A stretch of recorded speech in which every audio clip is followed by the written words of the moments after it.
Ayan, makikita nyo po na meron na po akong $745.49.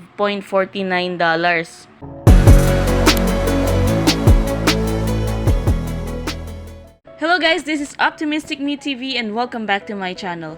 At kung ikaw po ay bago pa lang sa aking channel, ay tap mo na yung subscribe button at notification bell icon para lagi kang updated kapag nag-upload ako ng mga how to make money online videos. So mahilig ka ba mag-Shopee? Yung tipong kilala ka na talaga ng Shopee rider o nung ibang mga courier riders dahil araw-araw na lang o halos araw-araw na lang ay may hinahatid silang parcel sa bahay ninyo. So for today's video guys, ay bibigyan ko kayo ng hack para hindi na kayo magipit sa pagsa-shopping nyo at magugustuhan nyo talaga to dahil magkakapera pa kayo kada shopping ninyo. So ang application po na tinutukoy ko sa inyo na makakatulong sa pagiging shopaholic ninyo online ay itong si Social Good. So paano nga ba ito makakatulong sa atin? At paano nga ba tayo hindi masu-short sa kada shopping natin? Wala po tayong i-invest dito sa application na to. Ang gagawin mo lang po ay mag-shopping lang sa Shopee or sa GrabFood kung gusto mo. So para po mapatunayan ko sa inyo na talagang ginagamit ko ito before sa pagsa-shop, ayan, tatap ko lang itong account. At itatap ko lang po itong Shopee history. So dito po makikita nyo yung aking approved and declined na shopping. Bakit ba nade-declined yung shopping ko before online? So ang ginagamit ko po ay Lazada before. Ngayon wala na po si Lazada dito sa Social Good. So ayan, makikita nyo po na marami din akong approve at marami akong decline. Kaya po ako nagkakaroon ng declined is mali po yung pagsha-shopping ko before.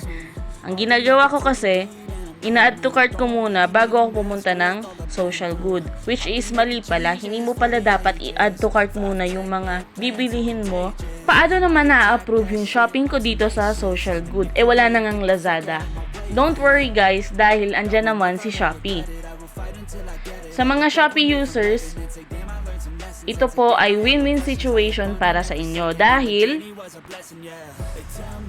ang Social Good po ay naka 300% crypto back. Hindi po siya cashback, ito po ay crypto back. Ibig sabihin, Social Good token po yung mabibigay sa inyo. Paano nga ba makapag-register dito? Speaking of download, paano nga ba makapag-register dito sa account na to? Una, pumunta muna kayo sa Google Play Store. Pangalawa, hanapin nyo po yung Social Good. Ganito po yung tatak niya. Yan po yung mismong logo niya. Pagkatapos, itap nyo po yun at i-download nyo. After nyo mag-download, pwede na po kayo mag-register through your email. Preferably, ang gagamitin nyo po dapat ay Google email ninyo. Ipapakita ko muna sa inyo yung aking assets o yung aking na-earn na dito sa kaka-shopping ko kay Social Good. Ayan, makikita nyo po na meron na po akong $745.49. Scroll down po tayo, makikita nyo yung aking approved SG.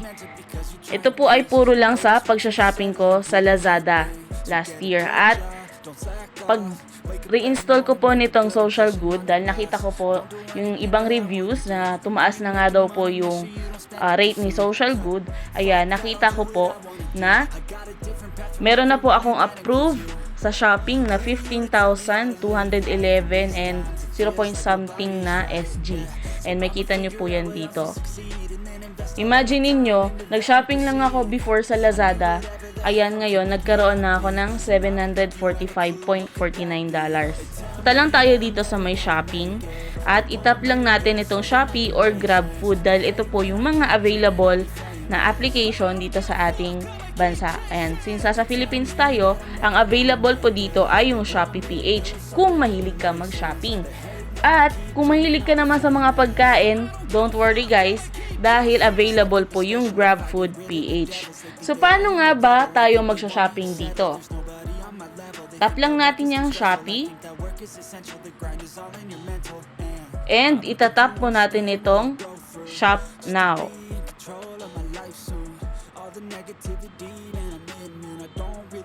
Tapos makikita nyo po dito itong Shopee page. Ayan. So ang gagawin nyo po, isa-search nyo lang ang mga bagay na gusto nyong bilhin dito sa Shopee. Example, gusto po natin bumili ng eyeglasses.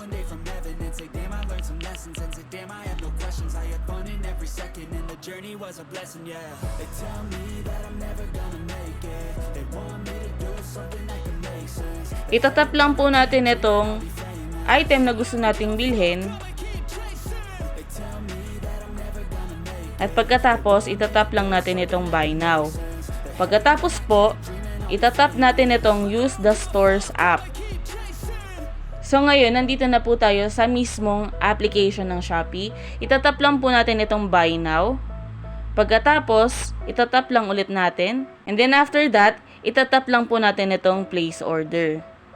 So example lang po ito ng video natin dahil hindi muna po ako magpa-place order.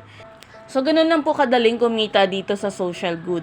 So, after nyo po mag-shopping at may na-receive na po kayong item at pagkatapos po, pag na-receive nyo po yung item na yun at hindi nyo ni-refund, may marireceive po kayong notification galing sa social good.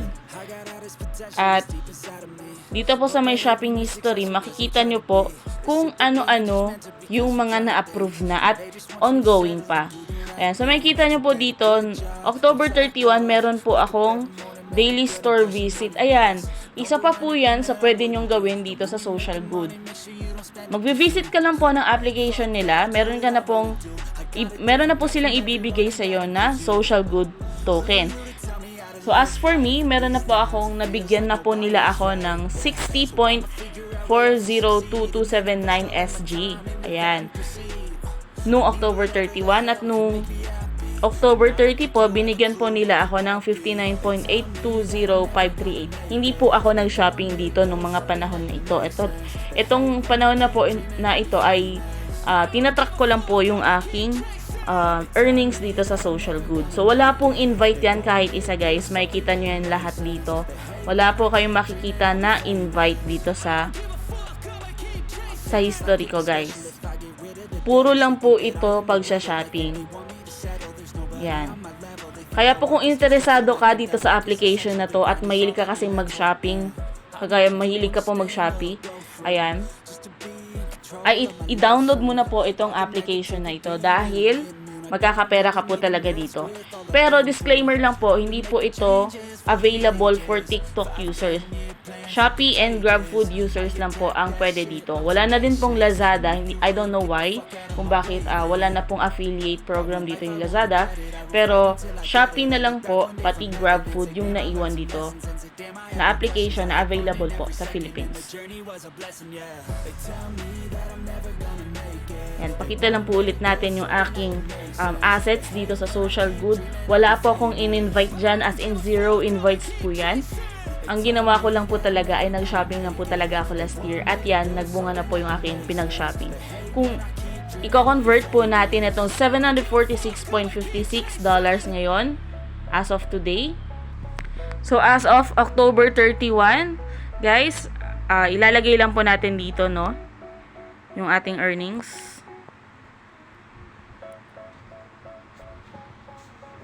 $746.56. Ayan, meron na po tayong 42,392.29 pesos. Wala po tayong ginawa, hindi po tayo nag-invest at hindi din po ako nag-invite. Nag-shopping lang po talaga ako. Ayan. So, para po sa mga interesadong mag-download nitong application na to, available po ito sa Google Play Store at sa iOS. Available po ito sa mga Apple users. Pagkatapos, after downloading and registering to this application, ay ilalagay nyo po yung code na ibibigay ko, na ipa-flash ko dyan sa screen, para po magkaroon kayo ng instant $200. Ayan. So, yun lang po, and thank you for watching.